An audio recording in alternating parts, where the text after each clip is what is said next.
Okay, if you're following the videos along, I did mention that I was going to attach the top next. However, I forgot about the plugs that go in to cover the holes, which you could do if you did attach your top. You could do them this step out of order. However, it's a lot easier to sand and get at things with the top out of the way. So we're going to do this the correct way, and we're going to put in these plugs. So I've already gotten started. I got 3 in. I still got 1 to do, so I'll show you how to do that one. Okay, what you're going to need for this is a piece of scrap wood, clamped it down to the table. You're also going to need one of these corded drills with a plug making bit installed. So we'll head over here and show you how to use this.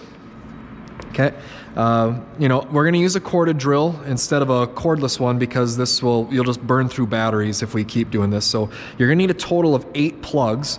So we already got started on that. So I only need to actually make 1 more. I got the other side done. So how you're going to do this is that tip here is actually spring loaded.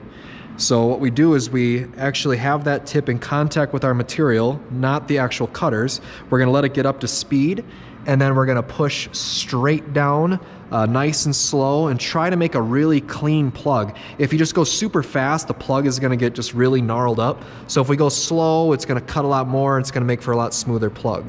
So you kind of give yourself a little bit of space here, you know, try to get as many plugs out of a piece of scrap as possible. But okay, so we're going to go to full speed. Try to go. Okay, so try to go down as straight as possible. Try not to wiggle too much. I cut nice and slow. And the other thing you're going to need is just a small chisel. I've kind of got one that I really like that kind of has a little bit of a round here. And it's kind of like pulling teeth, I guess. We try to get down as low as possible and get that to chip out at the bottom to give us as much plug as we can. So turned out really nice and smooth. That's what I'm looking for. Sometimes they get stuck in the cutter and you gotta take the chisel and pop them out, and a lot of times they get mangled up. I had one here that didn't turn out so well. Had to dig it out of there and ended up having to make another plug, but that's okay. This one turned out really good, so we're gonna use it. Okay, so we'll go back to our part here. Now, this plug is a lot longer than obviously what we need, and it is a little bit too big as well. You can see how easily it wiggles around in there, and there's also a little bit of an air gap, and that's gonna show pretty bad if we don't address that. So one thing that's interesting to note about that plug maker is that this plug is actually tapered. It's kind of like a cork. So that dotted side, the side that was touching that spring-loaded tip, is the small side, and it gets bigger.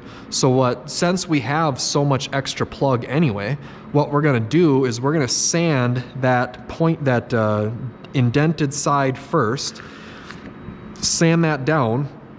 The more we sand, the larger the diameter will get until we get a snug fit. So got my piece of scrap from the first day here, and got some 80 grit sandpaper.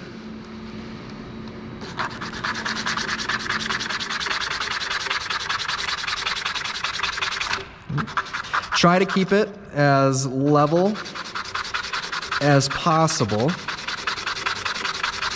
If you start going at an angle, this will be tapered and you're not actually gonna get it, because you got a nice flat bottom on this hole, so you want this to be nice and flat. So kind of get a feel for how it's sanding. And you can kind of add a little pressure here, there, try to straighten it back out as you go. If your sandpaper starts to get really loaded up, there we go, brand new. Let's see.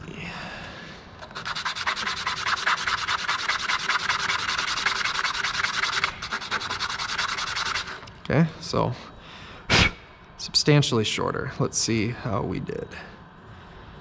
Okay, so now that's actually wedging in there pretty tight. Almost got a, uh-oh. Okay, so I think that's a good sign. Okay, now we're ready to glue this one in like the others. Now, I would not recommend just putting a drop of glue on the end of the plug, because that's just gonna attach to metal and that's not gonna bond.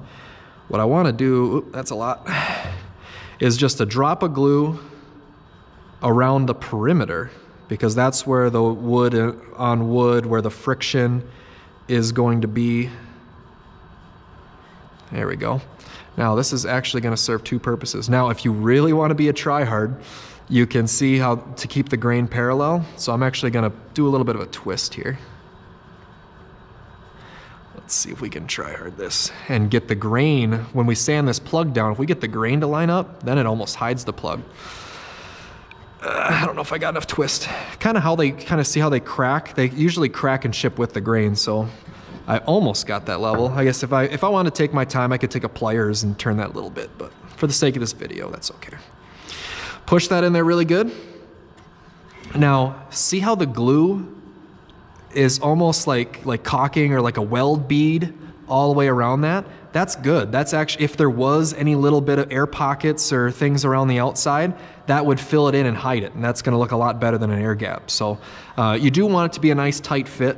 But if you did have a little bit of gap here or there, having a little bit of that excess glue come around isn't that bad either. So now, as far as getting these down flush, if it times out well for you just to wait till tomorrow, hopefully maybe you get these in at the end of the hour, come back the next day, let that glue be good and cured, and then we can sand those down. Because if I were to sand it down right now, hopefully I wedged in there tight enough to where it would hold, but there's a chance as I sand that plug could jump out, which wouldn't be good. So again, if I can leave it for an hour or a day, that would be great. But it kind of depends on where you're at in the day when you put those in.